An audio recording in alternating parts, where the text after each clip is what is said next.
5 gols. O América goleou o Pouso Alegre por 6-0. Os lances estão na tela. O homem ontem estava efetivamente inspirado. O chileno está aqui para falar de que ele conhece bem, acompanha há muito tempo, que é o Mastriani. Bruno Garcês. Ontem o homem estava inspirado e se o América queria 3 milhões para liberar, agora está valendo 9 bilhões, Bruno Garcês. Muita gente interessada no Mastriani. Como ele era conhecido lá no Equador, o espartano, né? Por causa dessa barba dos 300, lá do filme 300, mas um jogador que chamou atenção. Eu sou muito sincero, quando eu não acompanho o jogador, eu falo com vocês, não acompanho. Eu não acompanhei ele no Uruguai, mas quando ele chegou no Equador, chegou de mansinho lá no Guayaquil City e começou a fazer seus gols, 2 temporadas muito boas, foi pro Barcelona, estourou lá, ele pegou a titularidade do Carlos Garcês, meu conterrâneo lá, e acabou sendo titular. E veio pro Brasil de uma forma quietinha, né? Não tem muito alarde, nem nada. Olha o tanto de gol que ele foi, artilheiro da Sul-Americana e o tanto de gol que ele faz aqui no futebol brasileiro. É um jogador que se movimenta muito bem, amadureceu bem mais velho, com 26, 27 anos de idade. Isso acontece muito no futebol brasileiro, no futebol mundial, né? O Germancano mesmo amadureceu com 28, 27 lá no Independente Medellín e hoje está estourado no futebol mundial. Então, tem que ficar de olho no futebol sul-americano. Eu sou especialista. Eu falo, mude jogadores, está com 28, o Veguete mesmo, que está lá no Vasco. Estourou com 34 no futebol argentino, ele já tinha jogado no futebol europeu. E tem diversos outros jogadores que estão jogando bem lá no futebol sul-americano, mas que não tem a oportunidade aqui. O Mastriani hoje é um dos principais atacantes do futebol brasileiro. E você falou do Veguete, o Grêmio está de olho no Veguete, está vendo possibilidades para pegar... O Grêmio está de olho no Vasco com dificuldade para renovar com ele. Só que aí agora, o diretor de futebol do Grêmio, ele está no Rio de Janeiro tentando o Gabigol, porque o Renato está bancando a ida do Gabigol para lá. Gente, o Gabigol tem um salário de 2 milhões de reais. Eu acho, desculpa, tá? Eu não quero ter razão, não. Eu acho o Gabigol superestimado. Aqui, mas o futebol... Tem jogador muito mais bola, muito mais barato. Mas agora voltando a falar... Vamos voltar a falar do Mastriani, é um cara que deve ser muito bem olhado. Deixa eu só botar na tela uma pessoa para falar com ele. Importantíssimo essa pessoa. Sobre o Mastriani. Para entrar nessa roda, ele é perfeito. O Marcos Salum está por aqui mostrando, fazendo aquela viagem pela sua choupana, pela sua maravilhosa residência. Marcos Salum, é sempre um prazer imenso recebê-lo. E até ontem... 3 milhões de dólares. Depois dos 5 gols, nós já podemos falar em 9 bilhões de dólares, Salum. Bem-vindo. Bem-vindo.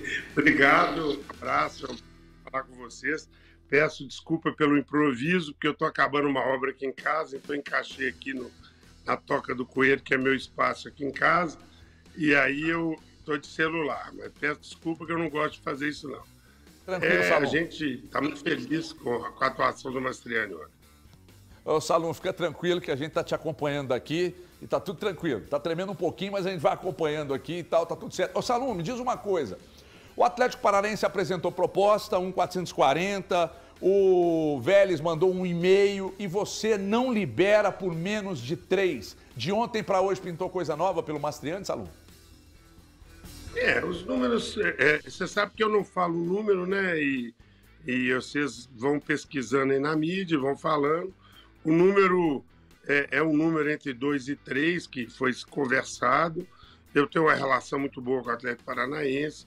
Passaram o número errado para o Atlético Paranaense. Tivemos um pequeno estresse, mas é aquilo. O Vélez procurou, o Cerro Porteño, fez uma proposta até melhor que a do Vélez. Só que o jogador também não quer ir, tá certo? Então, dentro disso, nós temos que ver que tem clubes que ele tem interesse em ir. Se a gente chegar no valor, como eu tenho uma palavra muito forte com meus jogadores, eles sabem que se a proposta chegar onde eu pedi, a gente vai fazer. Porque jogador do América está sendo muito procurado, não é só o Mastriani, o Martinez, agora o Breno foi, proposta em tudo quanto é jogador, o Gustavão, que está no Benfica, que prova que o trabalho está sendo valorizado, o trabalho está de alto nível. Tivemos esse percalço ano passado, nós estamos seguindo o trabalho com muita tranquilidade para fazer da melhor forma possível. Vai. Salum, o Mastriani deu uma entrevista para uma rádio uruguaia na última semana, falando a respeito do desejo dele de jogar no futebol uruguaio, mas que aqui existia uma resistência porque os dirigentes do América gostavam muito dele e iam dificultar essa situação. Como que vocês analisaram essa entrevista dele, o desejo dele de jogar no futebol uruguaio? Ele ficou muito preocupado quando ele chegou no CT depois da entrevista. Ele falou, nossa senhora, hoje é dia. Aí me falaram que os jogadores falaram que ele falou assim, nossa senhora, que entrevista infeliz, eu sei que eu vou pagar por ela. Até os empresários deles me ligaram pedindo desculpa e tal. Aí eu falei, não, mas faça a sua parte que eu faço a minha, vai jogar sua bola, vai treinar, o América tem palavra, joga a bola, faz gol, e se chegar num número que a gente acha razoável, eu te vendo. Para te falar a verdade, gente, eu não quero vender ninguém. Eu gostaria que o Mastriani ficasse, que Martinez ficasse e todos ficassem. Mas o futebol é uma roda hoje onde os empresários pressionam demais e pressionam o jogador demais. Os clubes que querem comprar começam a ligar para o jogador, fazer proposta alta e às vezes fica insuportável essa pressão e acaba você tendo que fazer o negócio. O que importa é que o América tem um clube organizado, com as contas em dia, e não está vendendo almoço para comprar jantar, não. E isso melhora muito a nossa condição para negociar. Ô Salum, ontem aconteceu um fato que nos chamou a atenção. Minutos antes do jogo, a América até divulgou algumas ausências, e entre elas a ausência do Martinez. Todo mundo sabe que havia um interesse do Cruzeiro pelo atleta e uma conversa sua direta com Pedro Lourenço, que seria o investidor no caso do Martinez.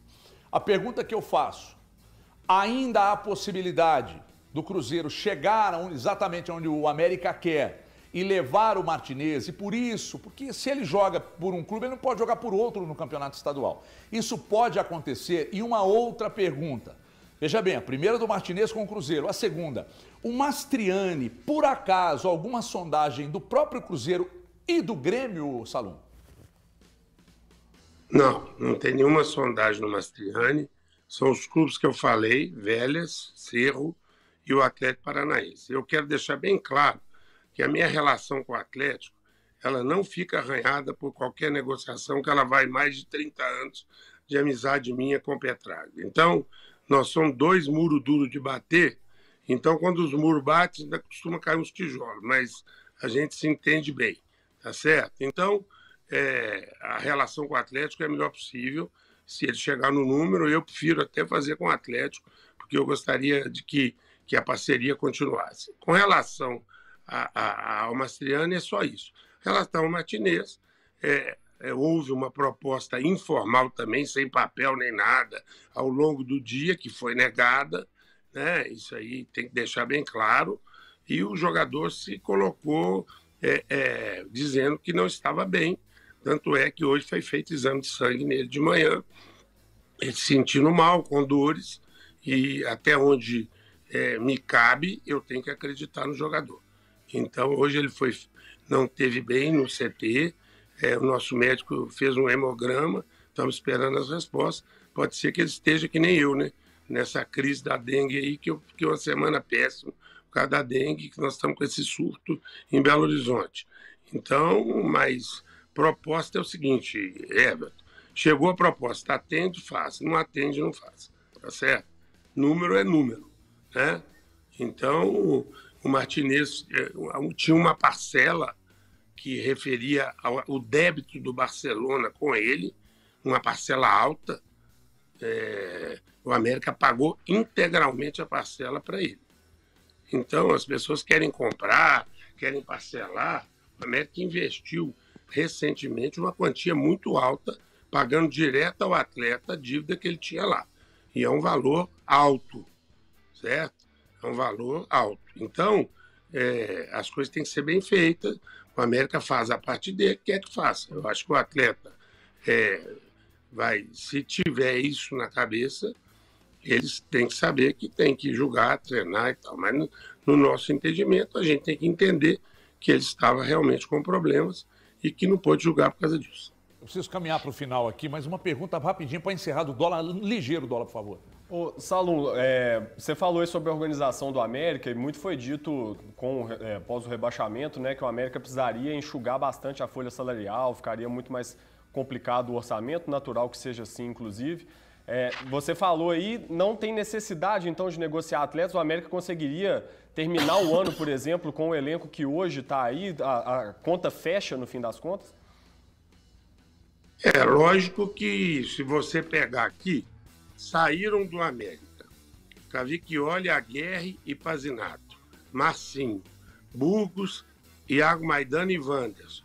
Saiu Casares. Travou. Lamentavelmente travou. Se tiver jeito de restabelecer, é só colocar de novo aí, ô Andrezão. E aí a gente...